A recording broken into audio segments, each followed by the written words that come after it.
Bonjour tout le monde, aujourd'hui on se retrouve pour une nouvelle vidéo. Donc ça faisait longtemps que je n'avais pas fait une petite vidéo datée sur le Bitcoin, donc ça va être l'occasion de le faire. On va pour ça utiliser le graphique du Bitcoin sur UT Weekly, et l'objectif ça va être de se projeter dans les semaines, dans les mois à venir, voir un peu éventuellement ce qui peut se passer sur Bitcoin. Donc voilà, bien évidemment la vidéo fait suite à la dernière vidéo datée que j'avais faite sur ma chaîne, qui remonte à il y a plusieurs mois maintenant. Donc avant de démarrer la vidéo, dans un premier temps, si t'es pas abonné à la chaîne, je t'invite à t'abonner. Également, si t'es intéressé par le trading des crypto-monnaies, je t'invite à me rejoindre sur les chaînes Billette et MEX, qui sont mes deux exchanges préférés pour trader les crypto-monnaies. Si t'es pas inscrit, tu as tous les liens dans la description sous la vidéo. Ces liens te permettent d'avoir accès à un bonus lors de ton premier dépôt, ainsi que 10% de réduction sur tes frais de trading, donc profites-en. Je te mettrai également les liens vers les tutoriels complets qui sont sur ma chaîne YouTube, où je t'explique de A à Z comment utiliser les exchanges. Maintenant, on démarre la vidéo datée. Donc comme je te l'ai dit, je vais utiliser le graphique du BTC sur UT Weekly, donc très grosse UT. Donc là, c'est vraiment une analyse pour se projeter sur les semaines et les mois à venir. Comme ça, voilà, ça vous permettra de connaître un peu mon sentiment à moi, ce que j'anticipe pour les semaines et les mois à venir. Donc ce que je vais faire un peu dans un premier temps, c'est vous expliquer qu'est-ce que j'ai tracé et qu'est-ce que vous voyez actuellement sur le graphique. Donc dans un premier temps, ce que j'ai fait, c'est que j'ai tracé comme d'habitude la courbe parabolique qui relie tous les sommets de tous les ATH de tous les cycles précédents sur le Bitcoin.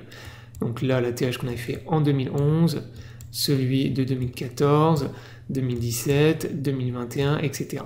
Et là, ça vous permet de tracer une courbe parabolique comme celle-ci. Et en théorie, durant ce cycle, on devrait peut-être toucher ou en tout cas se rapprocher très fortement de cette courbe parabolique. En tout cas, les probabilités d'en s'en rapprocher, elles sont quand même assez importantes. Donc ça, c'est ce qu'on va voir dans un premier temps. Ensuite, ce que j'ai fait, c'est que j'ai tracé donc des lignes verticales qui correspondent aux trois derniers halvings qu'on a eu sur le Bitcoin.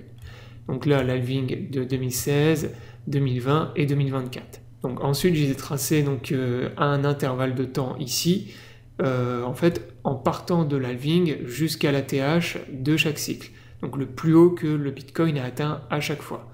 Et là, ce qui est intéressant, c'est que vous voyez que lors des deux cycles précédents, à partir de la date du halving jusqu'à l'ATH, donc le plus haut historique qui a été fait sur le Bitcoin, on a systématiquement la même durée en fait. Donc là, si on trace la ligne verticale du halving de 2024, qu'on se projette sur 75 semaines, donc environ 525 jours, ça nous amène à une date aux environs de fin septembre 2025, donc environ. Donc là, si je prends maintenant ma date qu'on a ici, de fin septembre 2025, que je trace en fait le croisement avec la courbe parabolique, eh bien on voit que potentiellement, si on maintient une tendance haussière sur le BTC, eh bien on pourrait atteindre le prix d'environ 160 000 $.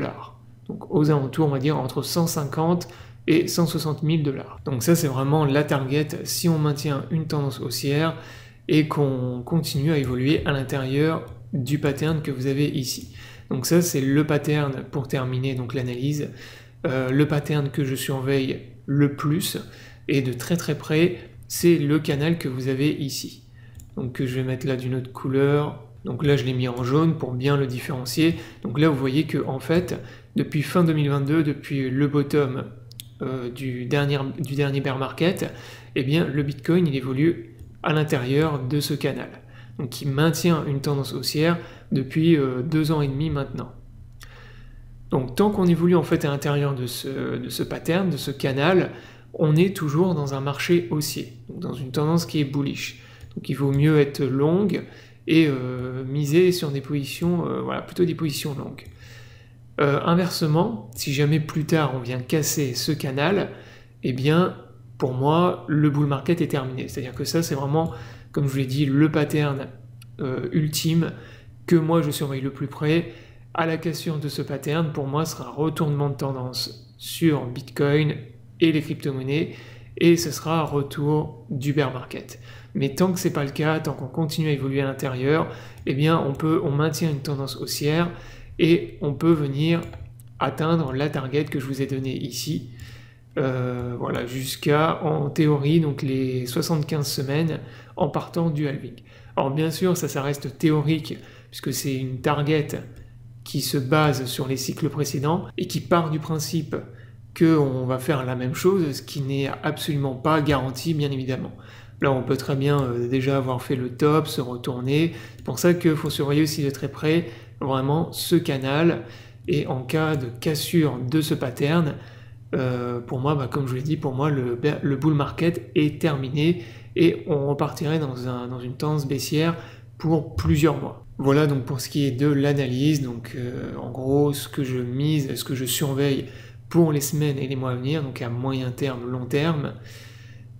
Donc la target que je viserai vraiment en cas de continuation du bull market, et également ce que je surveille pour miser un retournement bear, donc l'anticipation du prochain bear market. Donc j'espère que la vidéo vous aura plu, je vous invite à vous abonner à la chaîne pour ne pas rater les prochaines vidéos. Je vous souhaite à tous une bonne journée et à bientôt pour une prochaine vidéo.